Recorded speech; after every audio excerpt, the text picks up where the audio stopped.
Good evening. It's a pleasure to be here with you all tonight. I am Norberto Spangaro. I'm a director of the Doral Community Coalition. The coalition is an organization that was created around 10 years ago to work hard on protecting good governance in our beautiful city of Doral. I'm pleased tonight to introduce to you the president of the Doral Community Coalition, Yvette Petkovich.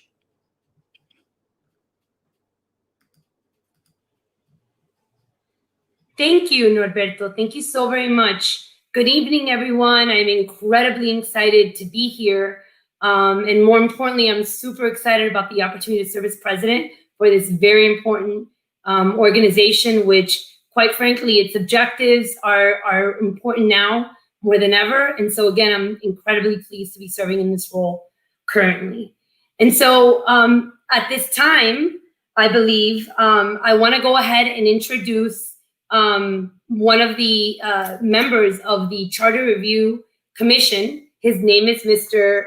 Jesse Jones, and I do want to say a few words about Mr. Jones. So Jesse, who's originally from Mississippi, moved to Miami when he was in 6th grade, and he grew up here. He established his business, and he moved to Doral in 1985 or 86. Along with Mr. Levy, was the founder of the West State Federation, and he continues to be very involved in the support of community initiatives through the Doral Community Coalition. He is a quintessential Doralian, if that term can be defined, as people who love the city, have strong community values, honesty, of course, respect, involvement, and an immaculate reputation on community service. And with that introduction, I'd like to present you with Mr. Jesse Jones, again, one of the members of the Charter Review Commission. Well, thank you, Yvette. I appreciate the kind words, and I think I could interpret that for the audience. It means I'm older than dirt, but I still care. So having said that, I want to thank the Doral Community Coalition as well as the Doral Family Journal for taking this media opportunity to maybe get a message out and also understand to some degree the importance of being involved in your community and understanding how it works. There was one comment I was going to say for closing, but I've decided to move it up. I want to explain to the folks that other than the elected city council, this particular committee is the single most important committee as authorized by the charter of the city of Doral. And there's a reason for that. This committee ultimately has the obligation and responsibility for placing issues before the citizenry, before the citizens of Doral, on amendments to the charter that otherwise may not ever see the light of day. And it has to be done without interference from the city council. And in essence, good business procedure says that I'll go into, we actually invite them to join us and to look for their input. But having said that, I want to tell you a little bit about the charter, which authorizes and requires the procedures that I'm about to lay out for you. The Charter of the City of Doral, we started many, many years ago, was a relatively new document.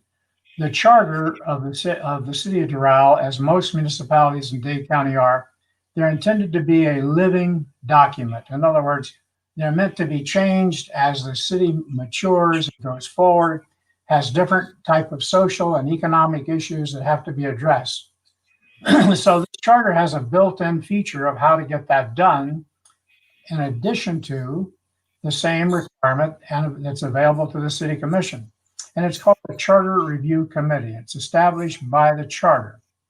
And its mission is to review the charter every 5 years and look at the areas of the charter that may no longer be relevant or may not be working as well as they should and need some tweaking, either some toning up or what have you. But the charter in and of itself is the blueprint, much like the Constitution of the United States, the state of Florida. It establishes the rules, the power, the limits of power that the elected officials have if it's not vested in the charter. So the charter, as I said, is a living document, and the obligation of the Charter Review Committee every 5 years is to review that. And as you all know, if you've been in Doral for a while, we've gone through some rather up and down turbulent times as the city has matured, as our elected officials have matured, and it's required a lot of attention to the areas of the charter that were silent on a lot of issues that had to be evolved. This is my second or perhaps third charter review committee, and my last, by the way, that we will talk a little bit about on the issues as we get there and tell you how they matured and resolve themselves to the 6 issues we're going to be discussing tonight. The Charter Review Committee, as I said, it's established by the charter and it has to go through the documents to determine what is relevant. The Charter Review Committee is established by one member of your elected city body, the mayor and 4 representatives. Each one of those elected representatives picks one citizen, such as the resident of Doral, such as the ones that I'm going to give you the names in just a moment that are on this committee. Each one of the elected officials picks somebody that is not connected to the city or work for the city, no relevance other than perhaps based on their involvement with the city. So each commissioner picks one person that's represented on that board, that committee. Everything that committee ultimately decides that you see before you tonight as 6 items is going to be put there only by a majority vote by that group. So everything you're seeing on this charter amendment that it's going to be on your ballots has been approved by the majority of that 5-person committee that was appointed individually by each individual city commissioner. Now, I stress this because as you go through, you'll find out some of the things that this committee comes up with as citizens.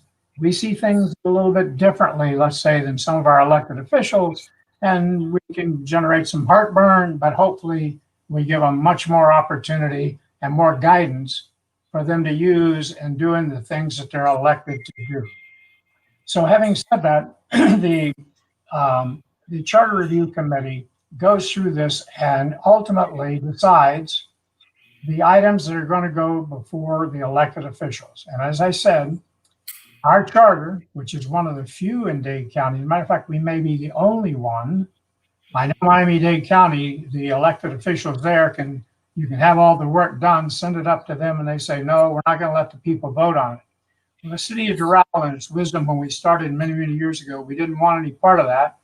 And that's incorporated into our charter. And this committee then, as required by our charter, has to go before the citizens of this community to vote on it. And if that passes the vote, that means that now becomes the law and incorporated into the charter, and all of our elected officials now have to perform their duties in accordance with those amendments to this charter. The only other way to change the charter, it can also be done exactly using the same process. The city commission has the authority and the right to do the same thing. They can do it whenever they want. They can do it whenever they have a call on an election, but we only get to do it once every 5 years. And we're going to explore some issues downstream where we're changing the election dates. And that's all because I think of this 5-year period. Most of our elections take place on a calendar year every 2 or 4 years. And the 5-year number is just inappropriate. It doesn't work. So there's a whole bunch of things we're going to cover as we go through this. And you'll find out that the one item that we're putting on here on item 5 and 6, you're going to find out that this is in the long-term best interest of our community at large. So I want to thank you for that, Madam Chair, and we'll pass now and go to the next item. And anybody wants to ask some questions, make a note, we'll address them as we go. Absolutely. Jesse, thank you so much for explaining to our viewers what this commission is all about and the work that you all do. Before we get started going into each resolution, as the goal of this presentation is essentially to put out to the community an understanding of the resolutions that are going to be before them come election day. And so with that being said, before we get into that, I want to introduce another panelist, or the second panelist that we have as part of this meeting, or event rather. And his name is Oscar Puig. He's also one of the members of this community, of this committee. And for the most part, Oscar has just been involved in Doral and has been living here for more than 20 years. He's raised his family here, has been very devoted to community service, much as Jesse has. And again, I want to thank you for your service, Oscar, on this committee. Thank you so much, and thanks, Norberto, Jesse, and everybody that collaborated to put this together, especially to the Doral Coalition. Well, I think Jesse said it all, said it well. Of course, he's someone with a lot of experience, and like he said, he had 3 different times served in this capacity. But I will add to one thing to what he said, and that it's important through the whole process. And Jesse, excuse me if you mention it, but I wanted to make sure it's said through the entire process. These are public meetings, and we were open to the public. Some people attended, some didn't, and that's important because it gives an opportunity to everyone in the city to come listen and also give their input every time we meet as a committee. We met as a committee, and in the future, of course, it will continue to be that way. Not only because it's the law, because also it is the right thing to do, to make sure that everybody is aware of what's going on. It was also televised, so it was like a regular council meeting. So with that said, I'll let you guys continue with your schedule, and I'm here to answer any questions. Excellent, excellent. All right, so I want to start off by reading out the first resolution, the first of 6 in total, that Doral residents and voters, rather, are going to get an opportunity to make their voice heard. So the first one, the official name is Resolution 19-01, and then it reads Section 2.07, Office of Charter Enforcement includes revisions to the Office of Charter Enforcement, providing for the expansion of the office's role to include investigations of violations by persons doing business with the city, establishes minimum qualifications, and revises the requirements and process for the appointment of the selection committee responsible for selecting the charter enforcement official. This resolution also establishes minimum qualifications for the charter enforcement official and provides for funding for the Office of Charter Enforcement. So Jesse, I want to start with you. And I have the second one as well that I want you to address, but let's just start off with the first one. I'd like you to provide our audience with some commentary on why the committee decided to put this forward and sort of the mindset behind it, why you all supported it, and just educate our viewers if you can. Thank you, Yvette. I'd like to pick up, thank you, Oscar, for pointing that out. I did forget to mention that this was televised, so give me just one brief moment to clean that up and make it a little better. All the hearings of the committee is a regular schedule, like a city council meeting. It takes place over a 3-month period, and we're represented by the city attorney, and the city clerk is there. They're televised. People have opportunities to come and comment. We open the floor to public comments every meeting, et cetera, et cetera. And I'd be remiss if I didn't point out, which I was going to do at this point, to list the names of the 5 members that were chosen individually by each individual commissioner, the following names. Myself, I was the chair. Frank Cunho was the vice chair. Oscar Puig was a committeeman. Belinda Leon was a member woman, and Ricardo Morales was a committee member man. And those were the 5 people, and we met over a period of a little over 3 months under some tight deadlines and discussed many, many things. All the items that are going to be before you today have all been passed by that committee, and as required by law, must be submitted to the citizens of Doral, Florida, to vote. All right, we're picking up item 1. As I mentioned to you earlier when I opened, I said to you that the city was a new city the charter has gone through some previous amendments, one of which at the last Charter Review Committee meeting, which was about 6 or 7 years ago by now, was the establishment of an office called the Office of Charter Review, Office of Charter Enforcement. If you recall, we had a period of time when right after the initial elected officials were term limited out and we had a changeover, we had the loss of the history and the value from the community activists, specifically the members from One Doral and West State Federation who were elected. And there were some things that were missing. We had a lot of issues. And all of a sudden we found out that the charter provided for enforcement of the rules of the charter, but unfortunately it was vested in the people that inadvertently were breaking those rules. And some of them got real crazy. If you remember, we went through 3 or 4 city managers here within 6 months or things like that. So the previous charter committee established and was passed by the voters of Doral the Office of Charter Enforcement. Now that Office of Charter Enforcement has an awful lot of teeth in it. It applied to any local citizen. You could go there, you could file a complaint with this officer, and based on his evaluation, they could proceed without political interference. This person did not serve at the behest of the elected officials. It's appointed for a time, and that he serves that office. He can be removed in certain cases, but by and large, this is meant as somebody like an attorney general, if you will, for lack of a better term. And it's unique to the city of Doral. It does not exist in any other charter of the municipalities of Miami-Dade County. But the process we put in place to pick this person became so cumbersome that it just did not work. What you see before you here now is to clean that up so that the office can work. Previously, you had opportunity, you could go to the local officials and try to complain about some rules that were being broken. But ultimately, you ended up having to go to the state's attorney's office, and that was almost, an exercise in futility. Not because it wasn't needed, it just was too distant from our local government. So that Charter Review Committee determined that we needed this Office of Charter Enforcement, and we started it.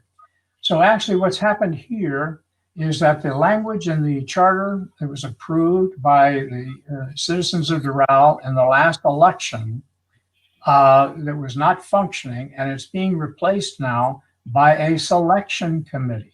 And the selection committee has certain criteria of who can be picked to put on that committee. So what you're seeing in front of you here is the opportunity now to select the person who can fill the role of the Office of Charter Enforcement, which is in essence, now it's also been expanded to deal not just with the elected officials that inadvertently were breaking rules.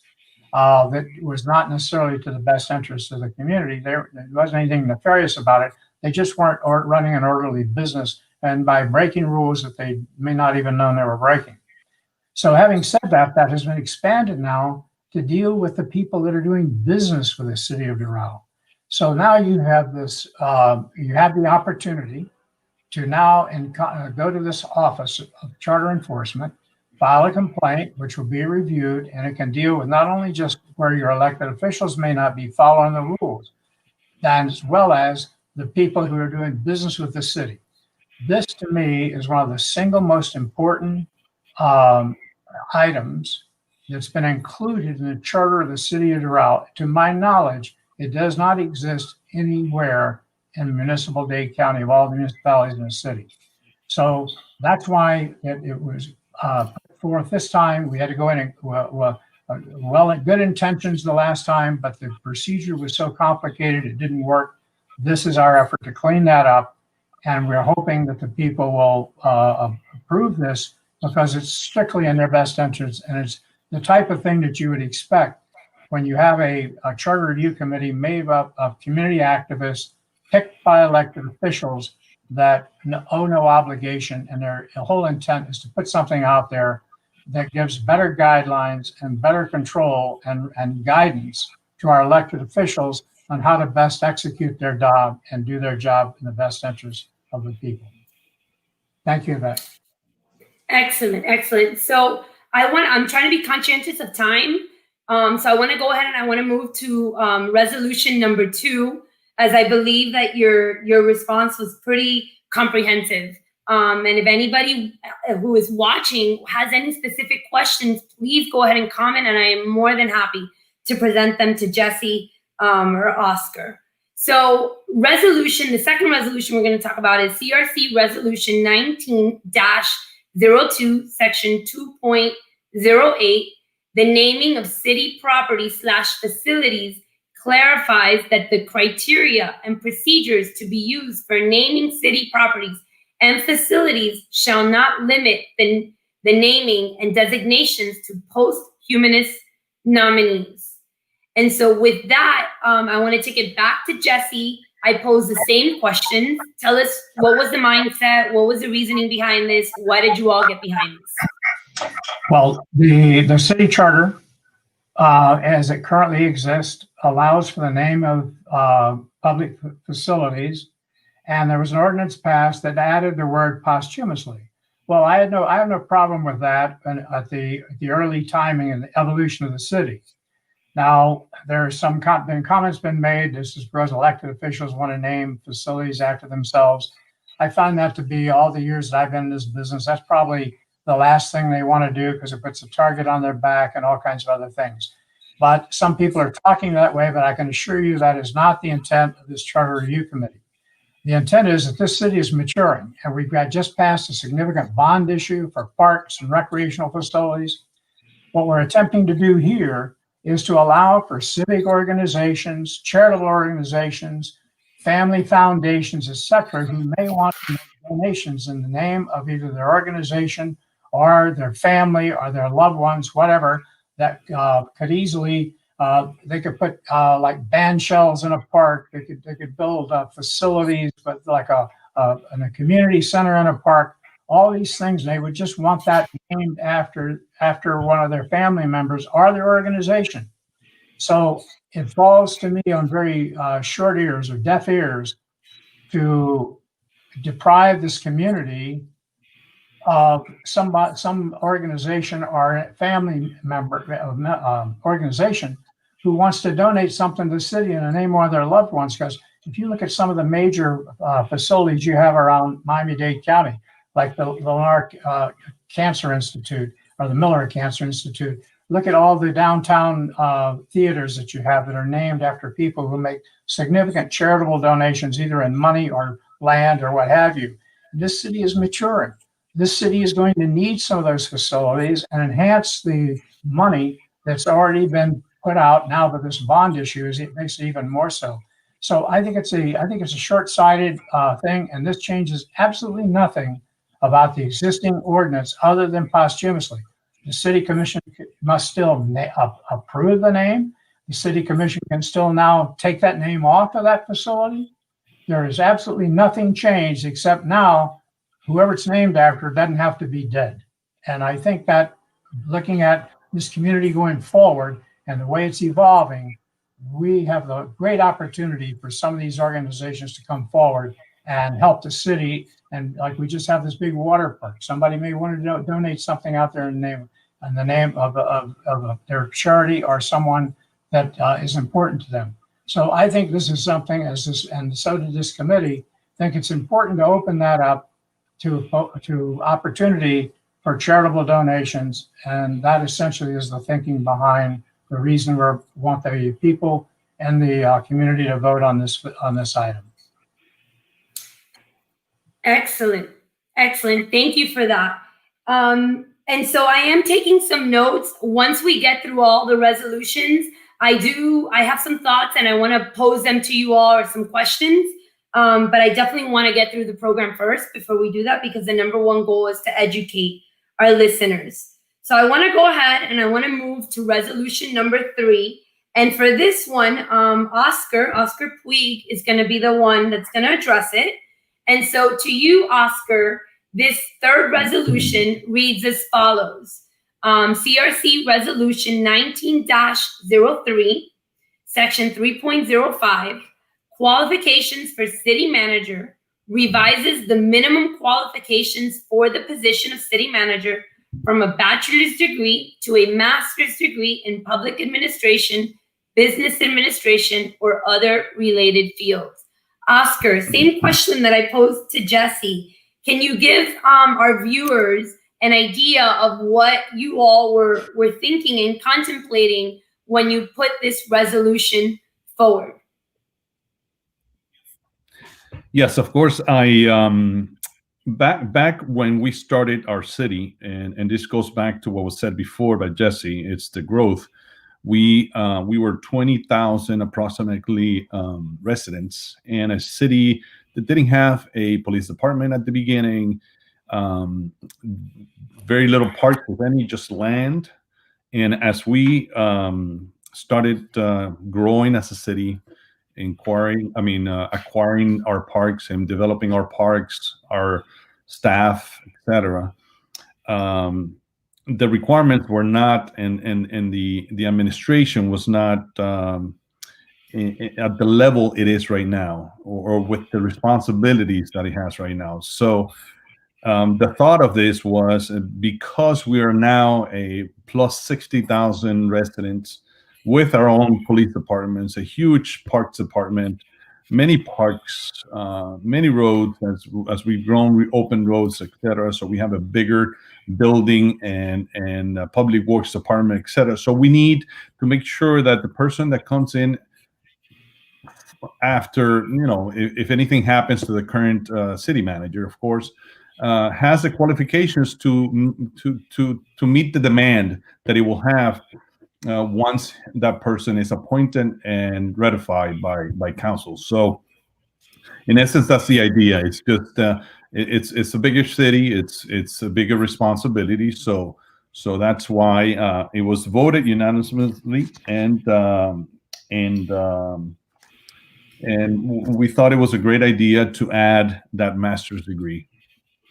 And Oscar, just to be clear, this is a requirement that would be moving forward with the next individual that may take on that role. Is that correct? Right.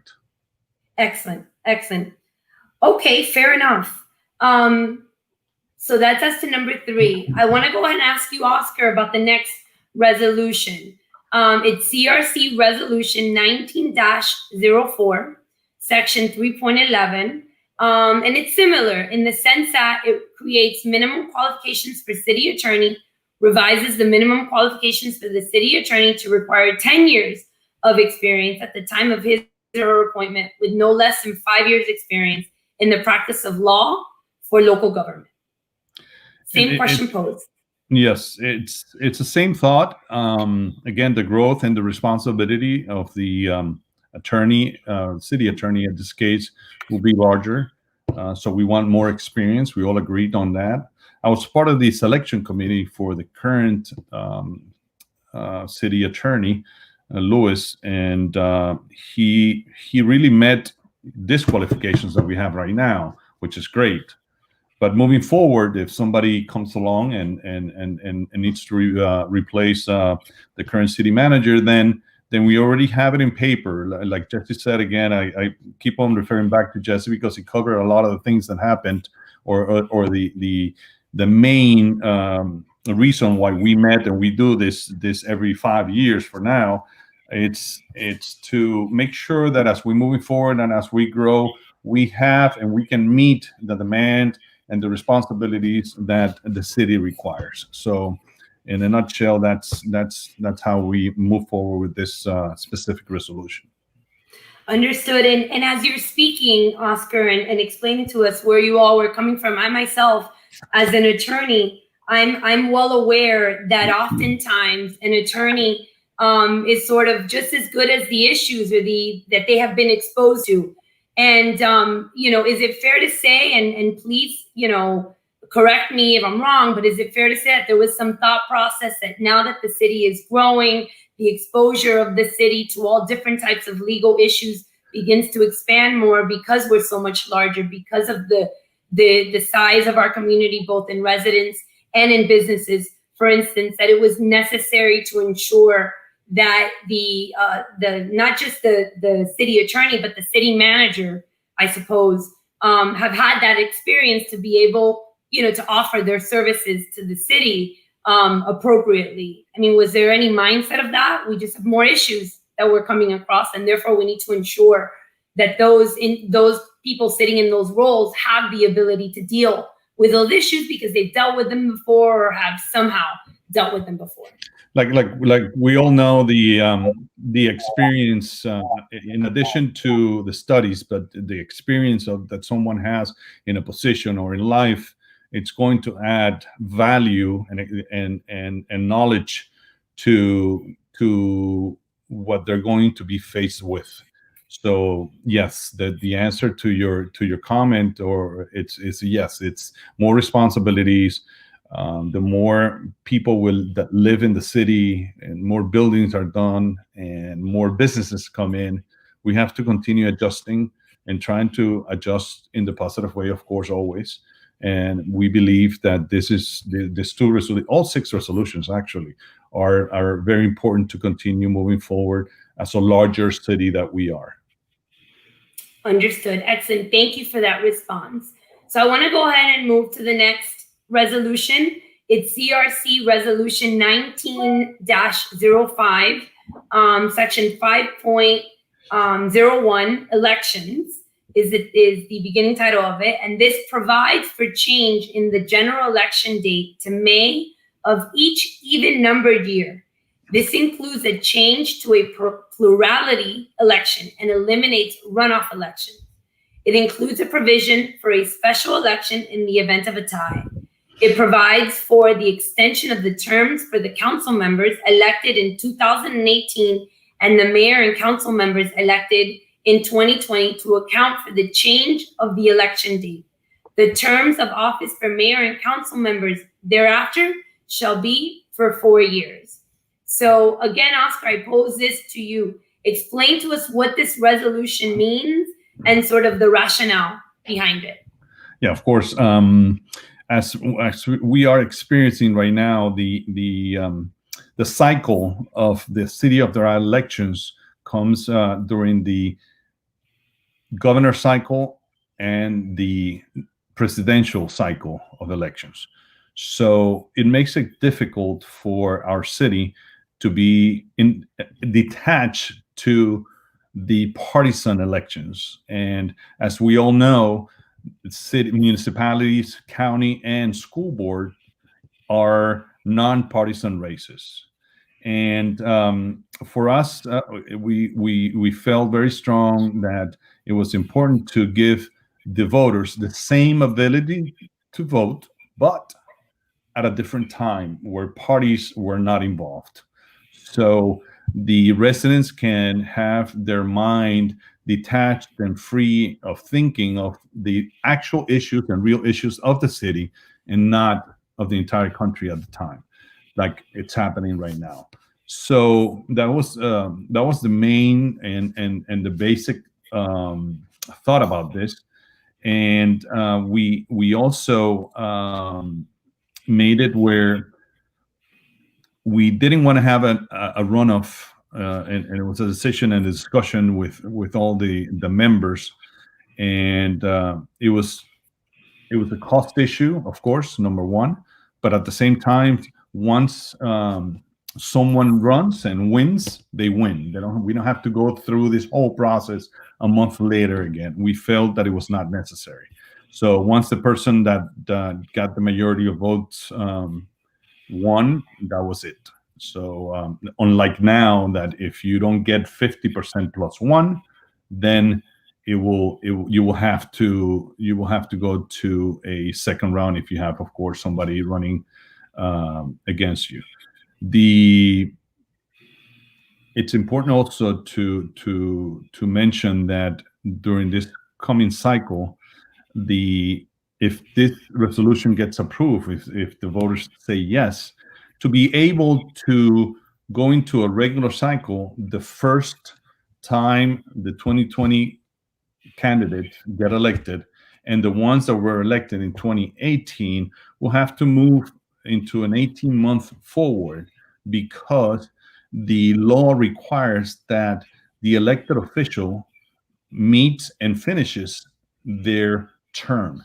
So to be able to do that, the 2018 will have to move to the May instead of November, and that will have to be a year after. So it will give them the time to finish their term.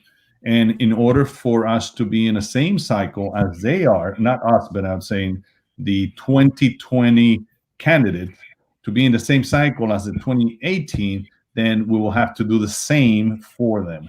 So that's why you see that only, and I say only, the first once this resolution gets accepted and it's a yes, then only that time the terms will be longer than 4 years by 18 months exactly, each candidate, each elected official.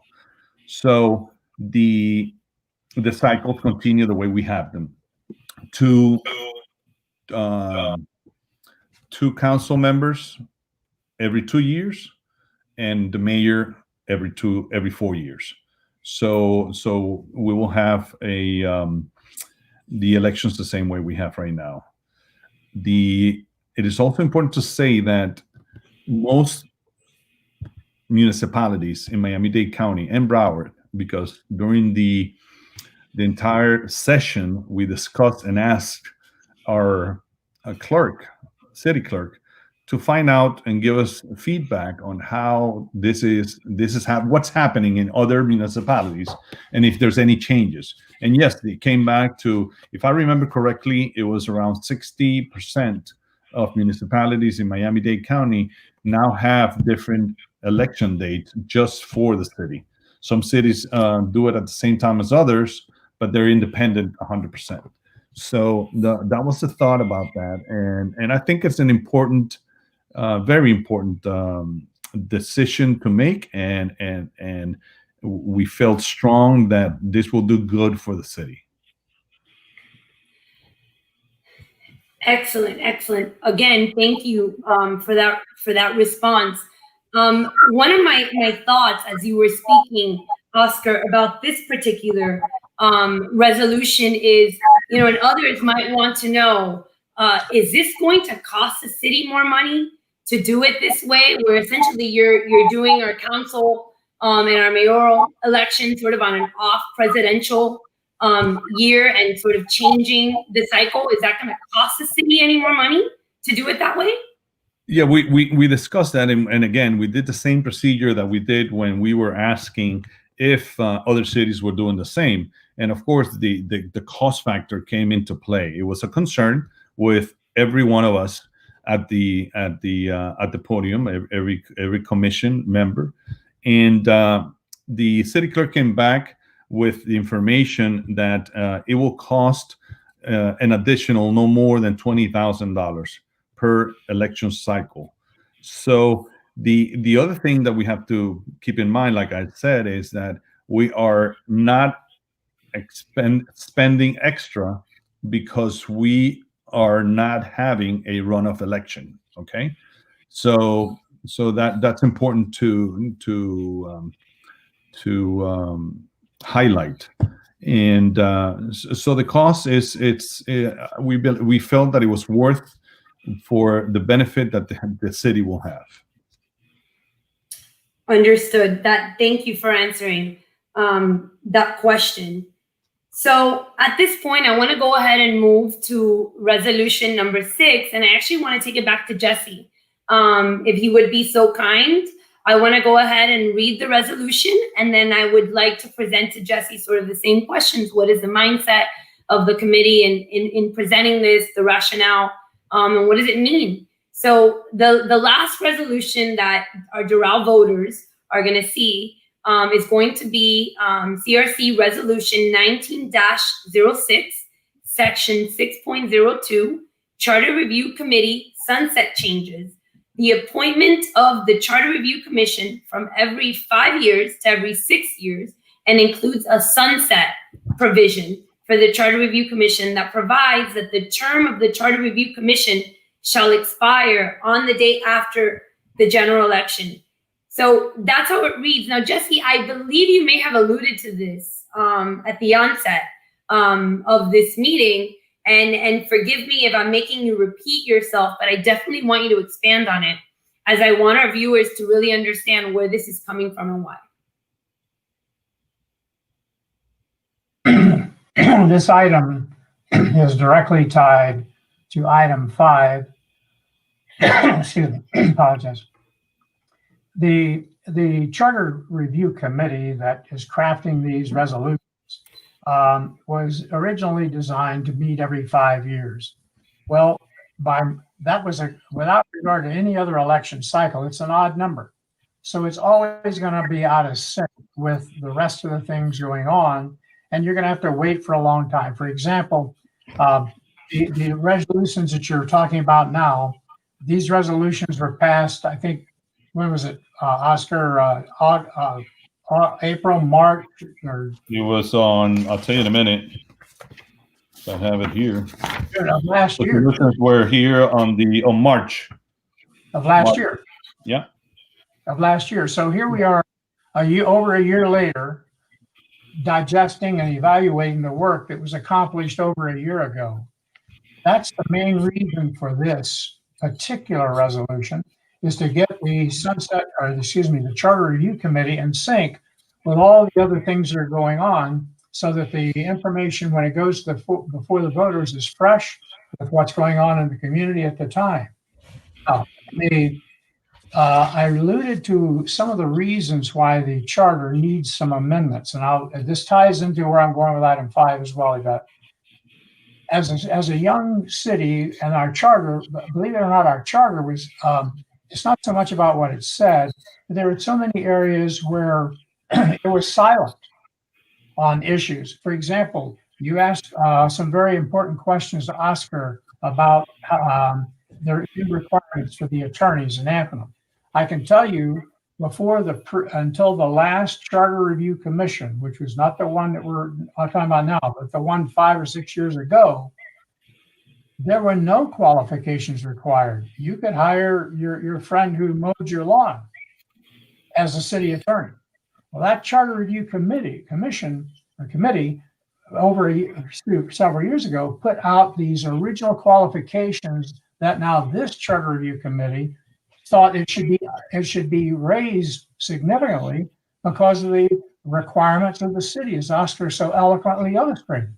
So what's happened now, and the reason I'm making this such a point, the people that are listening are going to be watching this. I want them to understand the importance of the citizens being involved with your city charter and understanding how it works. This is a natural progression and evolution of the city needing guidelines from the citizens via the Charter Review Committee, putting resolutions out there to vote on, and now the elected officials must follow these rules. It doesn't change anything, it gives them better direction, just like if you're an attorney, you understand if you have a clerk working for you, the important thing is to make sure you give clear, concise instructions how to proceed.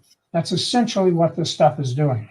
Now, I'm going to say to you, there will be some who think we're trying to extend the terms of these elected officials that are impacted by this. Nothing be further from the truth. What we're trying to do is to convert to a system, and I think, Oscar, you told me that I don't have my reference material here in North Carolina, but over 60% of the municipalities in Miami-Dade County have gone to this off-cycle voting.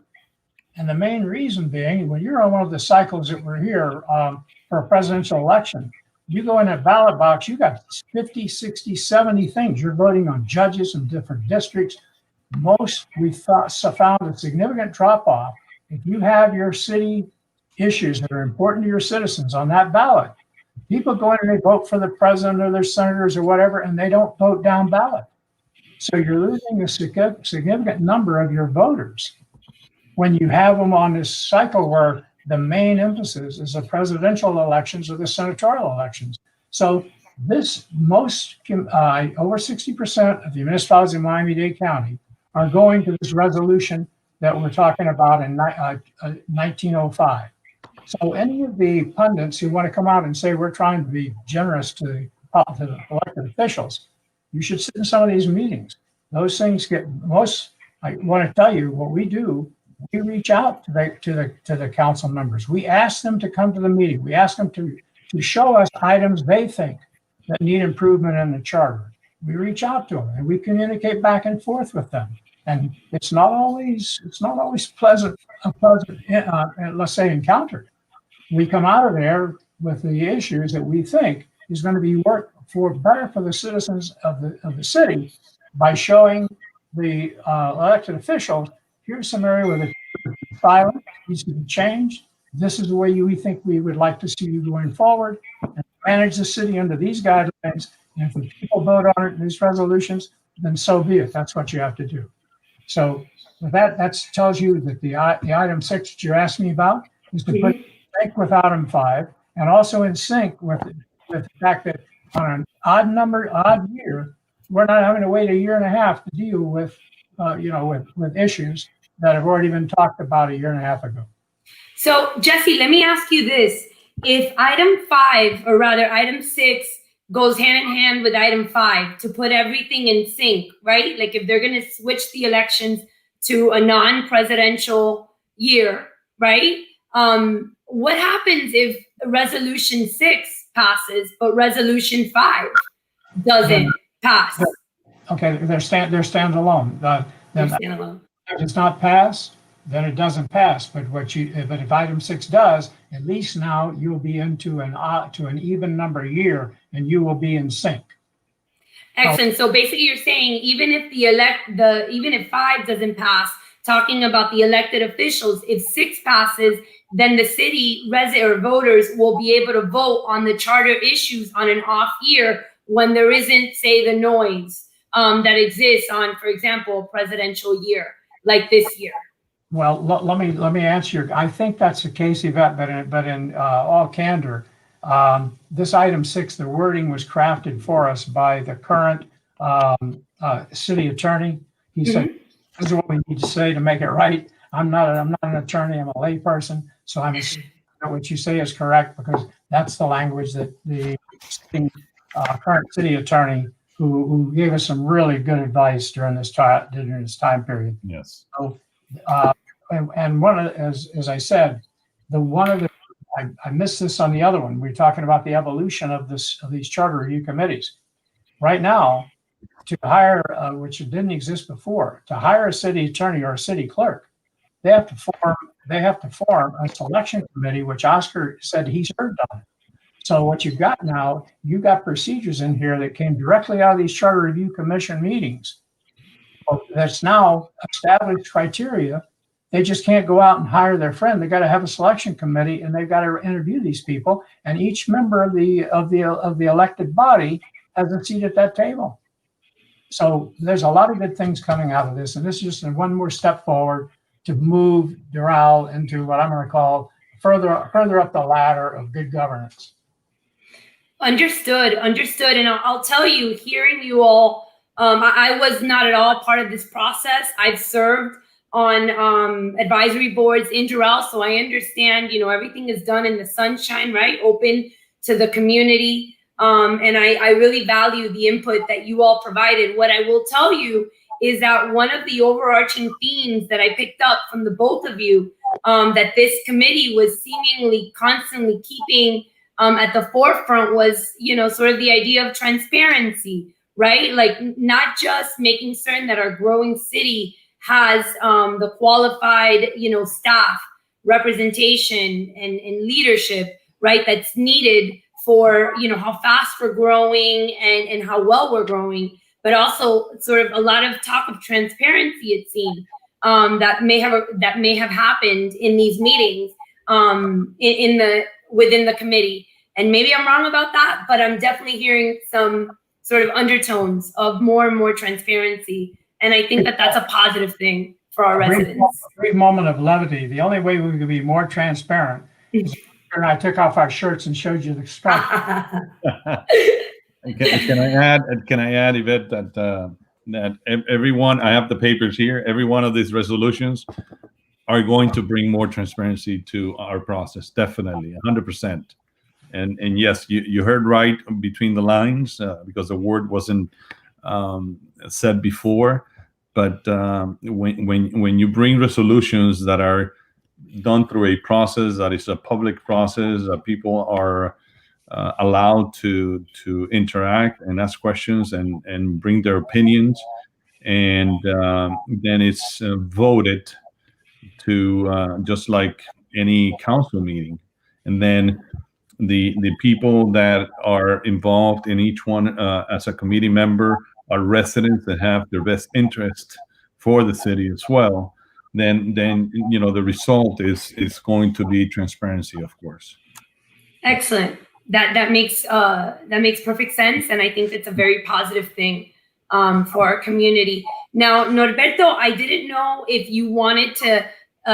We're coming to a close. I did want to address one thing, Norberto. If you just give me maybe just a few short minutes, I really wanted to give the viewers an idea of exactly how they're going to see it, where they're going to see this, and when to expect to give a vote on this.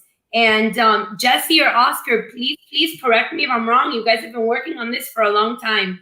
So these resolutions are going to be on the November 3rd ballots. Is that correct? Yes. And so basically, when let me add. I'm sorry, go ahead. A second. The wording on it is not going to be the same as the one that you described there, because that is the description of the resolution. There's specific wording that is in each one of the packages on section 2, that it's the wording how it's going to be placed on the ballot. So that's how it's going to. I don't know if the coalition can maybe put them out into their website and spread them out so people know how it's going to be. I think that's a great idea, just so that, if somebody doesn't get an opportunity to look at the ballot in advance, at least we'll put it out there and give them a view of it. So essentially, when our Doral voters get their ballot, right, they're going to see, president at the top. And as they go down the ballot, probably more towards the end of their ballot, they're going to see these 6 resolutions that we just spoke about. And they'll get an opportunity to vote whether they agree with it or they don't agree with it. Am I correct, gentlemen, in explaining that? Yes, you are. Excellent. I also want to add that in addition to the city attorney that was involved, just like the clerk was involved in this process, 2 of the committee members are also attorneys. So it was full of legal opinions, but at the same time, good legal opinions, because again, they have the best interest for their city. So it was great to have them there as well. Brilliant. And I think you bring up an important point. As you all are speaking, I'm thinking to myself, you all are provided information from the city, or you all are able, do you get information from the city to make some of these decisions, or even if it's not from the city, from some other resource? Is that fair to say? Yeah, you have to unmute. We have our own budget. If you look at item 6 again, you'll see there's an area where the last line where the charter was silent. It tells us the actual wording of the existing charter says we start on this date, we have to finish on this date, but it doesn't tell when we sunset. No, but now it makes sense. We're charged with making sure that these 6 items get on the ballot.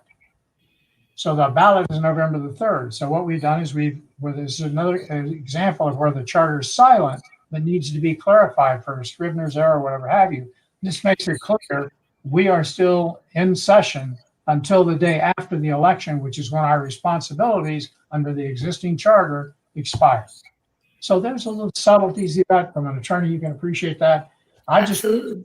Anybody that listens to this, I don't know where it's going to come down. I don't know which commissioners or elected officials are going to support these or not.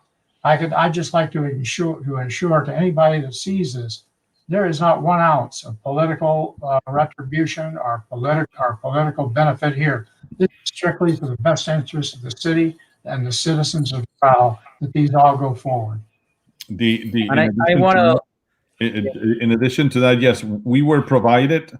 Number one, we had to review the charter itself, Yeah. and that's part of the answer to your question, Yvette. Then we were provided, and Jesse was very good about this because he has a lot of historical documents of the three previous times that he served. So, in addition to that, the city provided information, and when we didn't know, and the city didn't have it, we asked the clerk to go out and search for it, and we did our own homework, of course, and then came back and met and decided on the issue. So, yes. Yeah, I just want to add a few things. That the document that was finally approved, it is in the website of the coalition, Okay. which I just put in there. You can go in and find out. Also, if anybody who has any question later on and want to address it, we can reach to Oscar or Jesse or anybody in the commission. As Jesse well said, they are still in session. So they're still here. If you got any questions, don't hesitate it. You can contact us through the info@doralcommunitycoalition.org, and we will be delighted to make the bridge between you and the commission for any doubts. And I know many people will see this video after today, and so they won't have a chance to make any comment live, but certainly they can have a chance to communicate with us, and we will be delighted to put it in. As Oscar said, as soon as the ballot is out in our website and in our social media, we will place the ballot with all the details of each of the amendments as they read in the proposal that was approved by the city after your submission to them. So if we don't have anything else, we have done pretty well with the time. It's just 3 minutes before that. As we all know, the Doral Community Coalition is here to serve you. I just realized that I spelled it wrong. It says coalition. It's coalition. My fault. But if we can help you with anything, don't hesitate to contact us. We're here to serve the community. I think what Jesse and Oscar have just described, and Yvette, you well commented on that, this is to improve the quality of governance in Doral. That's why we are very grateful that people like Jesse, Oscar, and the other members devoted their time, their experience, their talent, and their knowledge to keep improving our city. Progress is only achieved by looking at the future, not looking at the past. And everything you have done, I got to confess something, Jesse. When I look at the amendments, I didn't understand what they really mean. When I went into details and when I talked to you and says, gee, I mean, I mentioned to you some of the naming, like it reminds me of New York when you go to the Stanford Whale, hospital, or you go to, anyone. Gee, this is a city that now is playing in the big leagues. We got to prepare to play in the big league. And the big leagues is a different story than local politics. It's a complete different story. I'm very proud of that. And also very proud that we have somebody like Yvette leading the coalition now, because the coalition is also looking at the future. You're right, Yvette. I wanted to personally thank you, because one of the biggest problems, as you know, is finding someone to come on and step in. Because, like I said, I'm older than dirt and I'm a tired warrior, but that doesn't mean I don't care. And I want to just comment one thing about this. Is if you want, anybody wants to interpret this as a political statement, please feel free to do so. But I'm telling you, this item number 1 under the Office of Charter Enforcement is one of the most unique bodies of law established for a local municipality. And it's worth taking a look at it, if you're that side of the law, because what it does is it just really comes as close as you possibly can, having your own attorney general. Yes. That is not subordinate to his bosses. And that is a milestone, Jesse, I will tell you, I was a former prosecutor for 5 years.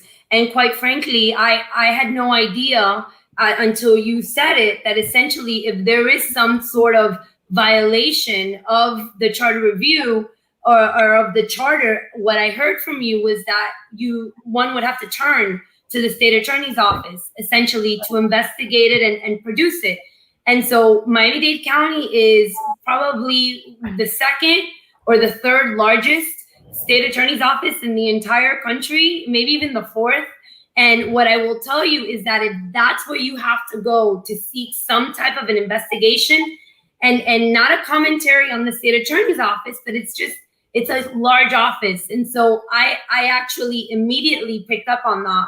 And when I realized that this resolution kind of establishes that role, bar none, then it sort of makes it very clear that there is a place that one can go to, that they don't have to navigate through all the bureaucracy necessarily in order to get somebody to look at somebody else doing something inappropriately in the community. And that speaks volumes, I think, for where Doral wants to be as sort of this cutting edge city that I genuinely feel we either are on or are close to becoming. Read the last line of that item 1. Good. There is a question, and we're going to use 30 seconds. I'd like you to read that last line. All right, give me 1 second. Let me get back to it real quick. So it says, establishes minimum, the last line of number 1, right? Yeah. Establishes minimum qualifications for the charter enforcement official, which is that role we were just talking about, and provides for funding for the Office of Charter Enforcement. That's unusual, because the way they kill you, they say, yeah, you can have it, then they don't give you the money. Right, but where's the money to do it?